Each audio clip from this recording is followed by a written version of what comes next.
The hip-hop game is becoming too dangerous for rap stars. From constant jealousy, snitching, fights, and deaths, it's not even safe to have an interest in rap anymore. We've been robbed of the opportunity to hear from the best talents. All we can do is enjoy the memories of what was and should have been, but who were the people who got ripped? This is a list 5 people who died and got paid on their coin for shooting at rappers. Daryl Hamo Baum. Daryl Hamo Baum was an American friend and bodyguard of the famous boxer Mike Tyson. He was revealed to be the man responsible for the shooting of American rapper 50 Cent in 2000 and was also involved in business dealings with some prominent individuals. Daryl and Mike Tyson's friendship began in childhood and lasted throughout their lives. Back in 1992, Tyson got in trouble. He was convicted of rape in Indiana and sentenced to 6 years in prison, but he got out in 1995, serving less than 3 years. Around that same time, Daryl also ended up in prison, but for different reasons. He stayed there for a while and was finally released in 1999. When both were released from prison in the 1990s, Tyson helped Baum find a job and included him in his security team. They were so close that Baum could even stay overnight at Tyson's house. However, in May 2000, there was an incident where Daryl was involved in a shooting. He shot rapper Curtis James Jackson III, aka 50 Cent, signed onto Columbia Records multiple times as he was about to leave his grandmother's house. He allegedly got orders from McGriff, aka Supreme, to take out 50 Cent. Daryl Baum was considered a controversial figure by those who were not close to him. He was not only a bodyguard, but also involved in some shady business. It turns out the guy was not just in a gang, but he was also doing illegal drug stuff. It was a horrifying event, and reports indicated that Baum used a 99mm shotgun in the attack, causing severe injuries to 50 Cent in various parts of his body. The rapper had to spend nearly 2 weeks in the hospital and endured 5 months of recovery to heal from the wounds. 50 Cent recalled the event when he said, "I walked over here to sit in the actual vehicle that my friend was waiting for me in, and the car pulled up.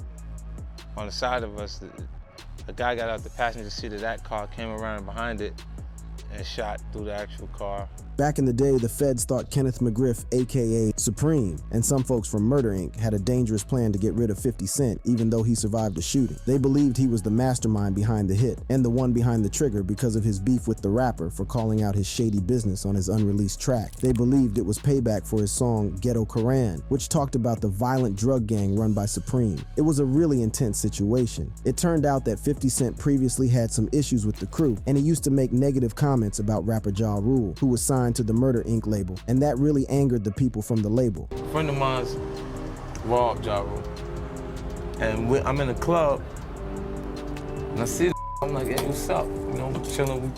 He see me kicking it with the that robbed him, and he feel like, "Oh, I shouldn't speak to this dude because I know the kid robbed him.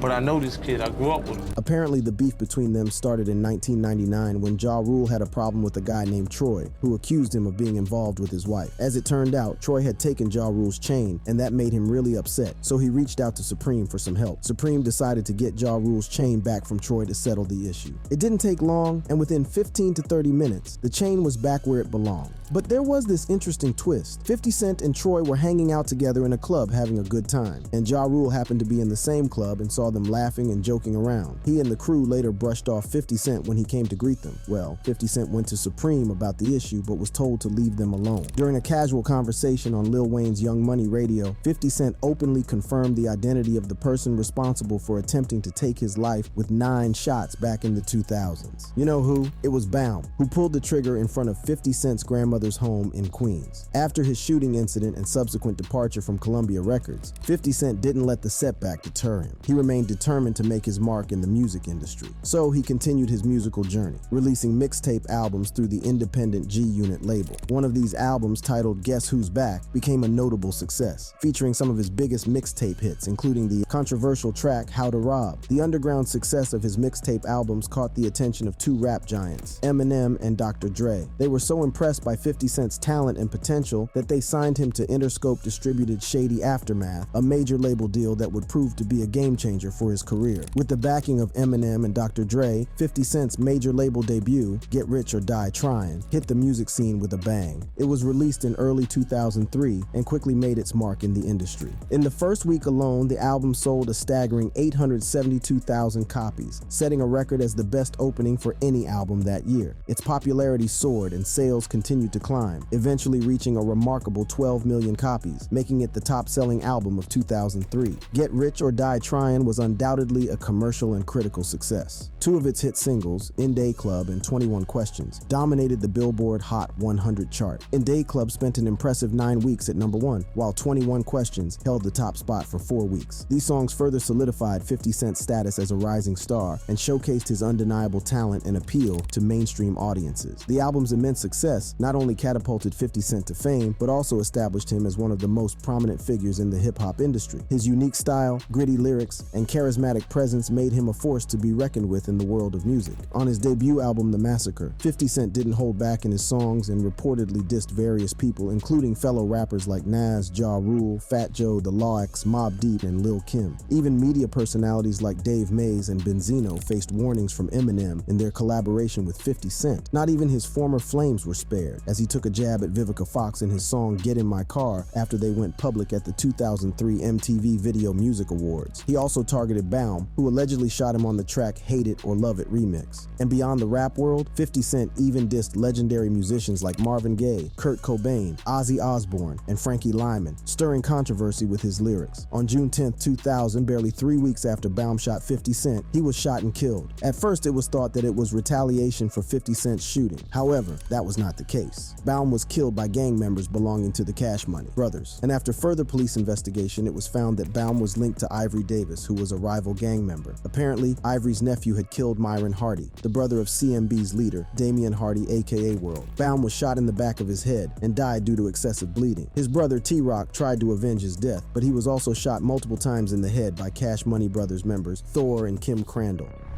Orlando Anderson. Orlando Anderson, also known as Baby Lane, was a member of the Southside Crips gang in Los Angeles, California. He gained notoriety due to his involvement in a violent altercation with rapper Tupac Shakur on September 7, 1996, at the MGM Grand Hotel in Las Vegas. Before we get into that, let's see who Orlando Anderson was. According to Orlando's half-brother Pooh, he was a diligent student who completed his exams at Taft High School, where Ice Cube also attended. He moved to Dominguez Hills in his senior year and graduated in 1992. After finishing high school, Anderson went to Compton Community College for a while, but dropped out. Instead of focusing on school, he started hanging out with gang members he knew from high school in his neighborhood. These gang members were part of the Southside Crips, and Anderson wanted to be like them, so he joined the gang too. After joining the Southside Crips gang, Orlando Anderson became deeply involved in the gang's activities. He built a criminal record with arrests for assault and robbery, and his reputation as Baby Lane grew as he lived a life immersed in street culture from a young age. His association with the gang led him to be part of several shootings and criminal incidents in Compton. In 1996, Orlando's life took a significant turn as he decided to move to Lakewood, seeking a fresh start with his partner Rashina Smith. Rashina, who worked as a nurse, provided a stable influence in his life, and they built a family together, raising their 2 daughters, Crystal and Courtney. Despite attempting to leave behind his past, Anderson's ties to the gang and his involvement in criminal activities continued to haunt him. His name resurfaced in connection with the shooting and murder of Jake Robles, who was a friend and bodyguard of Death Row CEO Suge Knight. Orlando's life remained entangled with the consequences of his past actions, leaving a complex legacy behind him. But beyond his personal life, he was also a father to another daughter named Ariel, born from a relationship with Thais Lanier. Though he never faced criminal convictions, he was no stranger to ambition and dreams. Sports played a significant role in his life too. Enthusiastic about the games and competitions, in September of 1996, he embarked on a trip to Las Vegas, eagerly anticipating the Mike Tyson fight. He stayed at the Excalibur Hotel across from the MGM Grand. At the MGM hotel lobby, he got into a fight with rapper Tupac 3 hours before Tupac was fatally shot. An informant affiliated with Death Row Records pointed Orlando out to Tupac as a rival Crip. The informant stated that Orlando and a group of Crips had previously confronted him at a Lakewood mall and stole his chain at the Foot Locker. According to the story, Anderson and his crew got into a fight with Trayvon Lane, a member of Death Row Records, and took his Death Row medallion. The medallion had become a symbol of pride and loyalty for those associated with Death Row, and its theft was seen as a grave insult to the record label. This action angered Suge Knight, Tupac Shakur, and the rest of the Death Row entourage because there was a rumored bounty on those medallions by their rivals, the Compton Crips, and Anderson was part of that gang. In September 1996, after the Mike Tyson fight against Bruce Seldon, Trayvon Lane spotted Anderson alone at the MGM Grand in Las Vegas. Lane wasted no time and immediately informed Tupac Shakur and the rest of the Death Row entourage entourage that Anderson was one of the individuals responsible for the medallion snatch. Angry and seeking retribution, Tupac confronted Anderson, asking if he was affiliated with the South Crips. Then, in full view of passersby and hotel security cameras, Tupac punched Anderson, knocking him to the ground. Suge Knight and others joined in, kicking Anderson before slipping away into the night. Later that same night, Tupac was tragically shot multiple times in a drive-by shooting while riding in a car on the Las Vegas Strip. He sustained multiple gunshot wounds and succumbed to his injuries 6 days later, leaving the world in shock and mourning the loss of a rap icon. Following Tupac's shooting, the Las Vegas police came under heavy scrutiny for their handling of the investigation. Critics argued that they failed to conduct thorough follow-up interviews with potential witnesses, especially those in the car behind Suge Knight's vehicle during the shooting. Moreover, many gang members and witnesses were reluctant to cooperate with law enforcement, upholding the street code of not speaking to the police. Suge Knight himself was described by the Las Vegas police as uncooperative. In the investigation, they looked into other people too. There was Terrence Bubble Up Brown, DeAndre Dre Smith. Another person involved was Keffy Dwayne Davis, Orlando's uncle and a member of the Crips gang.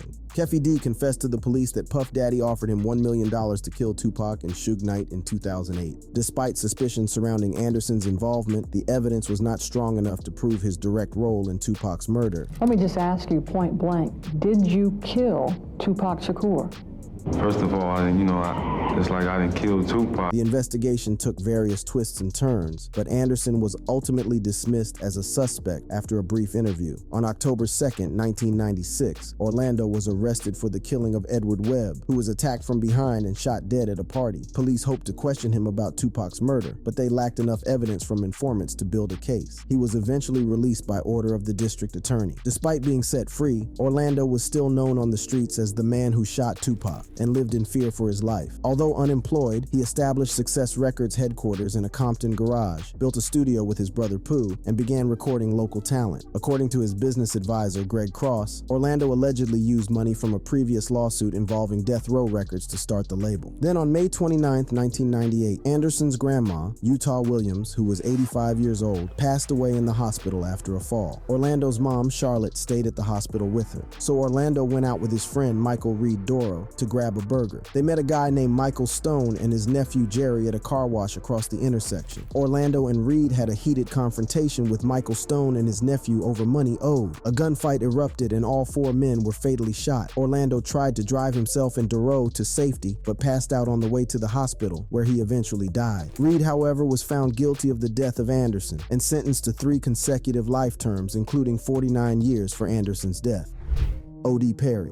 O.D. Perry, a former member of the Black Disciples gang, was tragically killed in Chicago, Illinois, while riding his bicycle on MLK Drive on a Wednesday in early 2011 at the young age of 20. He was shot in the neck, and despite his strong will to live, he didn't make it and was pronounced dead shortly after being taken to the hospital. The injuries were too fatal to keep him alive. Unfortunately, his killers were never apprehended. In the late 2000s and early 2010s, many gang shootings were happening in Parkway. Most of these incidents involved teenagers and young adults. The trouble started after the demolition of the Randolph Towers, also known as the Calumet Building, which was a place where the Black Disciples gang operated. They made huge profits from drug dealing, earning as much as $300,000 per day. When the Randolph Towers were torn down in 2006, the Black Disciples shifted their activities to Parkway Gardens, which used to be affordable housing for low-income families but had now become Gangster Disciples territory. As a result, gang activity increased drastically in Parkway Gardens, and the 6,400 block of South King Drive, once known as YIC City, was renamed O Block after one of its residents, O.D. Perry, was tragically killed. The area became one of the most violent blocks in Chicago during that time. The decision to rename the area was likely made as a way to honor and remember him within their gang community, while the Gangster Disciples, who were supposedly responsible for the attack, renamed theirs Tookaville in honor of a guy named Tuka, who was killed by O.D. in the same tragic way. When a gang member narrated the story of how Tuka, whose death was blamed on O.D., was shot, it was said that on the day of the incident, Shondell Gregory, known by his peers as Tuka, was on the street with 2 other witnesses awaiting a bus. A dark-colored vehicle pulled up, and a masked passenger came out and shot him multiple times. It was believed to be O.D. That same gunman got back into the car and fled west on 63rd. Because they didn't see the face of the gunman, it was automatically blamed on the Black Disciples. That day would become the beginning of the end for O.D., who had no idea he was going to be the next target. Maybe he should have known, because most of the theories of Tuka's death pointed back to him. It was just like any other day day along Kings Drive, where the Parkway Gardens was located. People always on the move along the area would not have imagined the tragedy that would be spoken about for years to come. O'Day was around that area on that day. It was nighttime, so it wasn't unusual to be up and about the neighborhood, since he was a regular in the streets. He was often described as quiet but brutal. To back this up was his many mugshots for several crimes. This particular lifestyle placed him in harm's way, a common outcome for many youths led astray by the gang culture. Coupled with his affiliation with the Black Disciples, he became a prime target for revenge following the assassination of Tooka. That night, O.D. Perry made a routine trip to the store with his friend. Exiting the Swisher Sweet store at 11:34 p.m., he hopped on his bicycle and began riding northbound on MLK Drive. Suddenly, at 11:35 p.m., gunshots rang out, shattering the peace in the area. As O.D.'s friend looked in the direction he rode off, O.D. had fallen from his bike to the ground, attempting to escape, but he couldn't avoid the 10 rounds of shots coming at him after that. During the incident, fellow gang-affiliated members, including reformed gangster Jay Hood, claimed that one of O.D.'s friends, T-Roy, was present, desperately trying to keep him conscious and alive after the shooting. Eyewitnesses who were present said they couldn't recall where the individual who shot him came from or where he fled after the shooting. According to the autopsy report, O.D. Perry's death was attributed to multiple gunshot wounds. One bullet entered the front mid-left side of his neck, exiting near the upper left arm, while a second gunshot wound entered and exited the mid-left buttocks. After O.D.'s death, there were concerns about potential retaliation from the gangster disciples. People knew that his killing was in revenge for the murder of Shondell Gregory, aka Tooka. There were rumors that they targeted O.D. on Tooka's birthday to make a statement. Suspicions were pointing to Gakira Barnes as the culprit, but she was never charged with O.D.'s murder. These suspicions lingered for the next 3 years, leaving unanswered questions in the community. O.D.'s rivals wasted no time in showing disrespect for his passing. Highly respected gangster Carlton Weekly, aka FBG Duck, was among those who openly disrespected O.D. and other lives they had taken. It seemed as if everyone wanted to take credit for his death, like some prized bounty. Even recently reported footage showed that he was involved in the shooting when he said that King Von, another rapper we'll see in this video, snitched on him for O.D.'s killing. This came after the person everyone believed it to be was the only female assassin, Gakira Barnes. She even posted pictures online with O.D.'s gun, making it more convincing. FBG Duck later faced a similar fate, getting shot 21 times while out with his girlfriend. The O-Block gangsters were allegedly behind these attacks. Investigators talked to witnesses, including Chicago Transit Authority workers who saw 2 African Americans running from the scene and getting into a silver car. But identifying them from pictures was challenging. However, on August 4th, 2016, an informant who claimed to be friends with the killer pointed to Gakira Barnes and Rodney Stewart, also known as Boss Trell, both associated with the Jarrow City faction of the Gangster Disciples. This crucial information provided a breakthrough in the investigation. The informant had personal conversations with Stewart and Barnes where they confessed to killing O.D. Detectives interviewed a witness again who positively identified them as the shooters. They had shot O.D. Perry and escaped in a silver car. With the evidence gathered, the case was closed, naming Boss Trell and Gakira as the main suspects. Unfortunately, both suspects were already killed by their rivals, so they couldn't be arrested or tried for the crime. Tooka and O.D.'s deaths have been the major bone of contention for the Gangster Disciples and Black Disciples, which have been renamed Tookaville and O-Block respectively.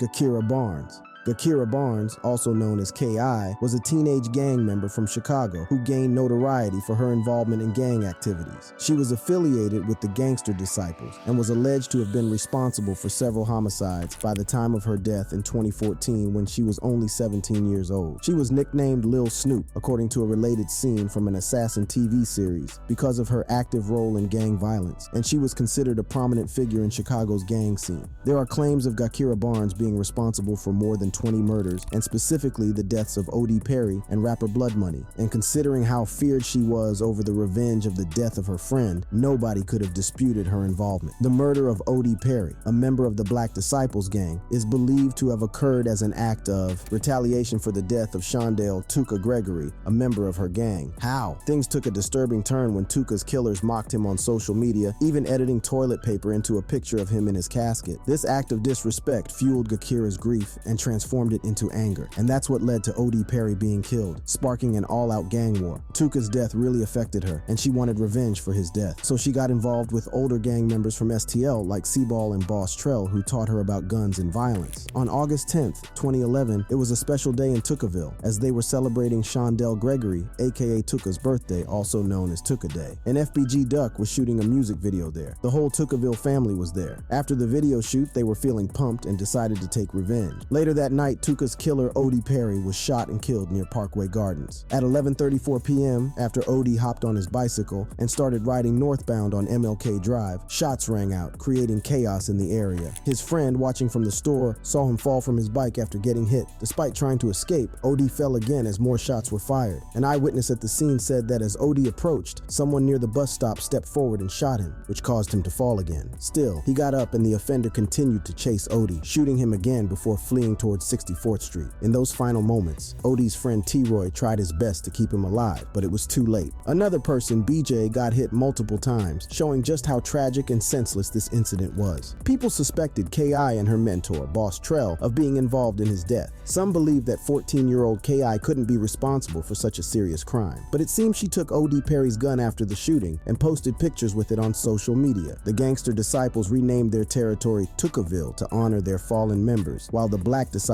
called theirs O-Block. However, Gakira's presence on social media skyrocketed, amassing nearly 5,000 followers on Twitter, which was significant at the time. She gained popularity by openly displaying her gangster lifestyle and making threats online. However, after the death of rival gang member Mario Hess, aka Blood Money, on April 9, 2014, rumors began circulating that Gakira was the killer, putting her life at risk. One of her gang members, Lil J, decided to taunt Blood Money. He made a video of himself drinking a red beverage and singing "Sippin' on Blood Money." The situation further heightened tensions and danger in the already violent world she was a part of, and then she was gunned down while walking to a friend's house because of a careless tweet. Before this dreadful event, there were whispers among the locals that K.I. and her killer, King Von, had a complex history. During their gang lives, they both felt an attraction towards each other. However, the reality of their lives as members of rival gangs and the inherent distrust between their factions prevented them from openly expressing their love. Back in 2012, there was a big fight on a train that tied K.I. to one of her biggest rivals, King Von. As soon as they saw each other on the train, they started fighting. He even bragged about it on Twitter. K.I. admitted she had a bruise, but she didn't back down, saying her .40 cal gun could hurt King Von too. It turned out that they had begun to develop feelings for each other, with King Von persistently pursuing her. They started exchanging messages, and even though K.I. was initially hesitant, she started to open up to King Von. He assured K.I. that he couldn't harm her, as he liked her too much, even admitting to carrying a gun when they met, but refraining from using it. However, he told her to leave the gang life behind and start anew. A close friend of K.I. revealed that she also harbored feelings for King Von, but she was apprehensive about trusting him fully. The fear of betrayal and the potential danger she could face were reasons she hesitated to reciprocate his affection. At that time, K.I.'s devotion to her gang and the lure of the dangerous lifestyle held a stronger grip on her than the prospect of an unlikely and weird relationship with King Von. They both felt like they might not survive the dangerous gang wars in Chicago. Despite some moments of being friendly and respectful to each other, they were still enemies, and the rivalry between their gangs always kept them apart. Shortly after, things took a different turn. Barnes was shot 9 times by an unknown individual wearing a hoodie while hanging out. Speculations and rumors surrounded her death, questioning the motive and identity of her killer. On Friday, April 11, 2014, while walking with 2 other individuals to a friend's house to have lunch, she reportedly was shot in the chest, jaw, leg, and neck, and later died as a result of her injuries. The 2 other individuals Barnes was with were also shot, but survived their injuries. One of them was her twin brother. The police documents included witness accounts that pointed to King Von as Barnes's killer. He was arrested as a suspect in July 2014, charged the next day, and listed with rival gang affiliation to Black Disciples, O-Block.